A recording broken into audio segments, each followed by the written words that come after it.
Hey there, this is Mike with Barry's Coaching, and I have a tip for you today about perhaps how to increase your feel for the water and develop a better, in the freestyle stroke, develop a better catch and pull. I had the privilege of being in the water and working with a local Ironman athlete here in the Louisville area earlier last week. Her name is Rachel. She's become a phenomenal athlete and an incredible swimmer kind of in the process with great intuition about her swim stroke. However, you've probably heard this, even the greatest swimmers are always working on, their stroke and becoming more efficient. So this is what I would encourage you to try and do this week is take a simple paddle like this and swim with just one paddle on one hand and no paddle on the other hand. And what this did was Rachel would have this issue of during the catch, where she would kind of drop her elbow and then kind of pull it up as she pulled through. Well, the ideal is you have that catch happen right away.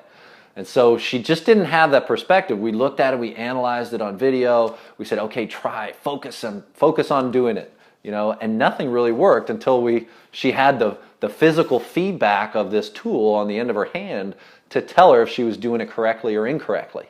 And so that's all this was just a kind of a feedback mechanism to let her know what was going on, especially out here when she's not able to see what her hand is doing. She could feel it. And so that's what swimmers talk about when they're talking about this idea of the feel for the water.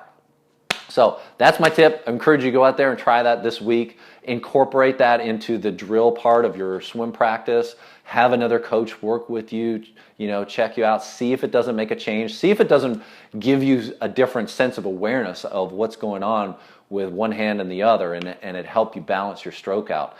Once you take it off, go ahead and visualize or imagine that you still have it on and see if that change in your technique hasn't taken hold, if that makes sense. So go ahead and try that out. I hope that helps.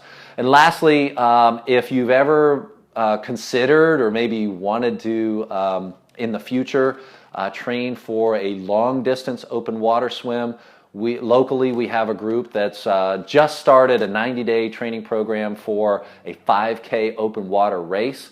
I'm going to include an outline for the training program. If you're interested in maybe checking it out, feel free to do so. It can be adapted for any race. Ours is in June, but this could be for any race out there. So if you have any questions on that, feel free to email me at mike@barryscoaching.com, and we'll see you guys next time. Take care. Bye bye.